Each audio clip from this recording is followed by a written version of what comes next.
let us try and rekindle, re-establish these relationships before it's too late. So the first hadith on this subject matter in the first narrative by Anas radiallahu anhu, he narrates that Nabi sallallahu alayhi wa sallam said, "Man sarrahu an yusata lahu rizquhu aw yunsa'a lahu fi atharihi falyasil rahimah." Nabi sallallahu alayhi wa sallam said that whoever desires an expansion in their sustenance, in their rizq, or even an expansion in their life, should keep good relations with their kith and their kin, with their family. So whosoever wishes to have an expansion in the sustenance that is provided to them by Allah subhanahu wa ta'ala, then they should maintain relations with their kith and their kin. Another hadith on this topic, Nabi sallallahu alayhi wa sallam said that لَيْسَ الْوَاصِلُ بِالْمُكَافِي وَلَكِنَّ الْوَاصِلُ الَّذِي إِذَا قَطَعَتْ رَحِمَ وَصَلَهَا. Nabi sallallahu alayhi wa sallam said regarding al-wasil. Al-wasil is the one who establishes what has been cut, right? So al-wasil is the one. لَيْسَ الْوَاصِلُ. Al-wasil is not the one who repays someone for the good that has been done to them. And we know this is a common human trait, that I only treat people nicely who treat me nicely. So Nabi sallallahu alayhi wa sallam is mentioning in the context of this hadith is that al-wasil, when it is specifically in the context of maintaining family ties, that laysa al-wasil. Al-wasil, the one who establishes and reconnects when it's regarding family ties, is not the one who returns the good with the good, but rather a wasil is the one who establishes good relations with their family members even after the other family member is not reciprocating that same behavior.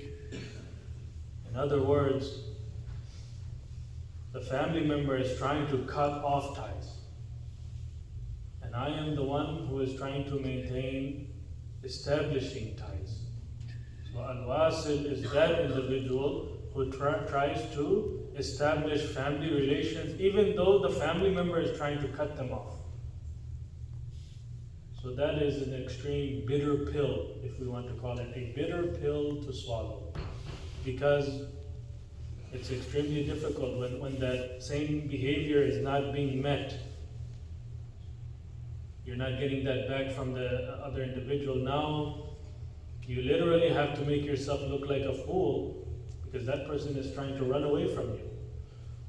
But just to make amal and the hadith, the sunnah, the command of Allah subhanahu wa ta'ala, I will do whatever it takes to try and establish. And inshallah, through efforts, the efforts might be successful. If they are proven to be unsuccessful, at least we can stand before Allah subhanahu wa ta'ala and Yawm al-Qiyamah and say, Ya Allah, I did my best. I did my best to establish, but the individual did not reciprocate that same behavior. And on this subject matter, the next hadith is also in the same thought process. A companion came to Nabi sallallahu alaihi wasallam and said that I have relatives. I try to have close relationships with them, but they continue to sever the ties and the relationship. I try to treat them well, but they treat me ill, meaning they don't reciprocate that same behavior. I am sweet to them, but they return that with harshness towards me. So Nabi sallallahu alayhi wa sallam said in return that if what you are saying, if this is really true, then you are throwing hot ashes out on their face. Hot ash.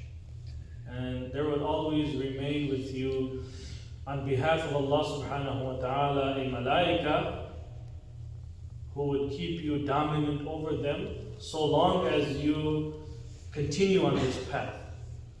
So So what is meant by this hot ash, that you're throwing this hot ash on their face, this metaphor that Nabi Sallallahu Alaihi Wasallam used, that you are throwing hot ash on their face, and the metaphor basically means that it's the guilt feeling that they have.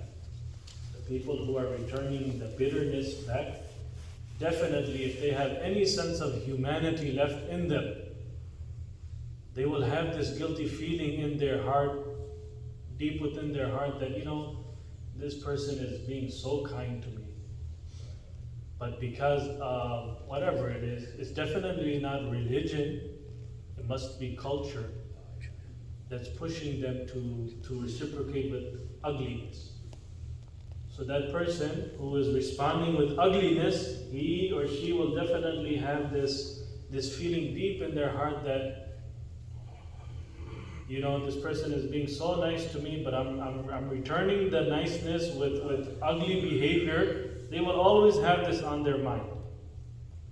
So that's the metaphor that Nabi Sallallahu Alaihi Wasallam is mentioning here, that if you continue to do so, give them that kind behavior, then they will have this guilty feeling always with them. So again, Nabi Sallallahu Alaihi Wasallam is encouraging us to be the bigger person in this equation.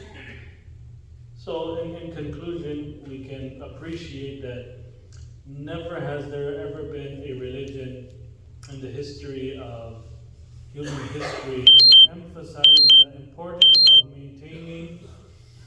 maintaining kinship and building strong bonds with one relative other than Islam. We mentioned